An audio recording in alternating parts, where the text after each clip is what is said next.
3 attempt civil services दिले होते. इंटरव्ह्यूपर्यंत गेलो होतो, पण सिलेक्शन झालेलं नव्हतं. आणि मग 2001ची दिल्यानंतर मी जसे MA केलं होतं तसं नेट परीक्षा पास झालो होतो. आणि मग MPSC दिल्यानंतर विचार केला की आपल्याकडे वेळ आहे तर आपण लेक्चरशिप करूयात.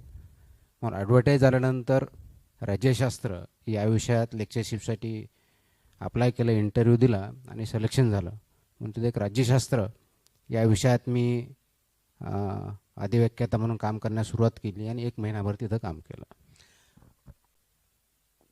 त्यावेळेस प्राध्यापक होणं म्हणजे एक टाईम बाउंड प्रोग्राम होता, एक स्टॉप गॅप अरेंजमेंट होती. हे त्यावेळेस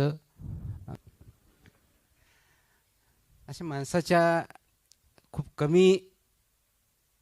कमनशिबी माणसं असतात की किंवा जास्त नशिबी असतात असं म्हणतो मी, ज्यांच्यासाठी काही खास गोष्टी केलेल्या असतात.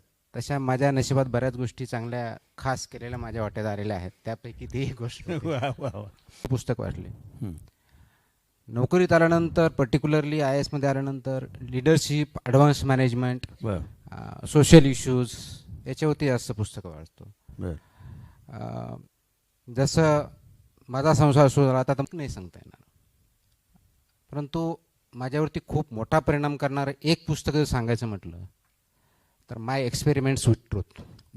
महात्मा गांधीचं जी ऑटोग्राफी आहे त्याचा खूप मोठा परिणाम माझ्या थिंकिंगवरती, माझ्या आचरणावरती किंवा इन जनरल माझ्या काम करण्याच्या याच्यावर सुद्धा खूप मोठा परिणाम डेफिनेटली आहे.